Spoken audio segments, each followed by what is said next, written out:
अस्सलाम वालेकुम। चना पुलाव की रेसिपी स्टार्ट करते हैं। 500 ग्राम यहाँ पर मैंने चने लिए हैं जो कि मैंने भिगो दिए हैं। 1 टेबलस्पून बेकिंग सोडा मैंने इसमें शामिल किया है और 4 घंटे के लिए मैंने इनको भिगो दिया है। चना पुलाव बनाने के लिए 1 किलो चावल मैंने लिए हैं। चने अब मैं गला लूँगी प्रेशर कुकर में और इसमें 10 से 15 मिनट में मेरे चने बहुत अच्छे से गल जाएंगे।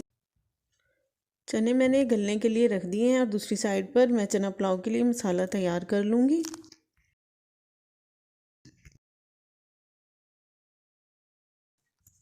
चना पुलाव बनाने के लिए हमें 1 कप ऑयल चाहिए होगा और इसके साथ ही मैं इसमें 2 प्याज ऐड कर दूँगी। प्याज़ों को ब्राउन कर लूँगी।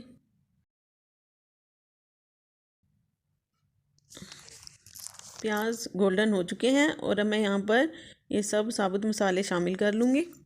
करी पत्ता, 8 से 10 लौंग और 4 से 5 मैं यहाँ पर बादियान के फूल ले रही हूँ और इसके साथ ही ज़ीरा 1 टेबलस्पून मैंने यहाँ पर लिया है। लहसुन और अदरक मैंने 2 टेबलस्पून इसमें शामिल किया है। 1 कप दही मैंने इसमें शामिल कर दिया है। टमाटर यहाँ पर मैंने 5 लिए हैं जो कि मैंने काट लिए हैं और इन कट किए हुए टमाटरों को मैं मसाले में ऐड कर दूँगी। 1/2 टेबलस्पून मैं यहाँ पर पिसा हुआ गरम मसाला इसमें डाल लूँगी और इसके साथ ही कटी हुई हरी मिर्चें इसमें शामिल करूँगी। कुटी हुई लाल मिर्च मैं इसमें 1 टेबलस्पून भर के शामिल करूँगी। नमक इसमें मैं 2 टेबलस्पून डाल लूँगी और फिर इसके बाद मैं चेक करके इसमें मज़ीद नमक अगर ज़रूरत हुई तो शामिल कर लूँगी।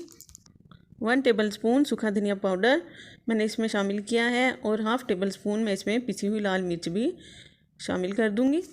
अभी इस मसाले में सब्ज़ मिर्चें भी जाएंगी, तो अगर आप ज़्यादा स्पाइसी चावल पसंद नहीं करते तो ये 1/2 टेबलस्पून स्किप भी कर सकते हैं।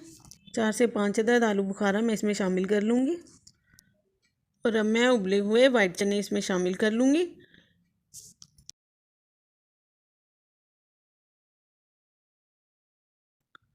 चावल 1 किलो है तो पानी मैं इसमें 2 किलो डालूँगी।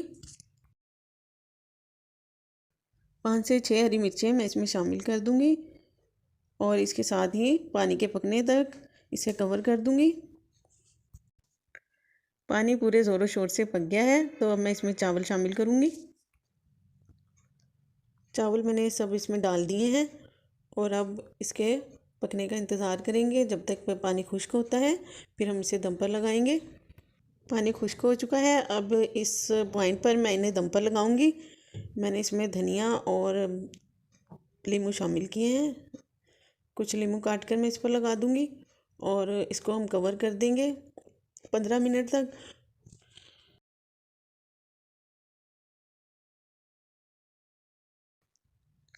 चावलों को दम लग चुका है और बहुत अच्छी सी खुशबू आ रही है।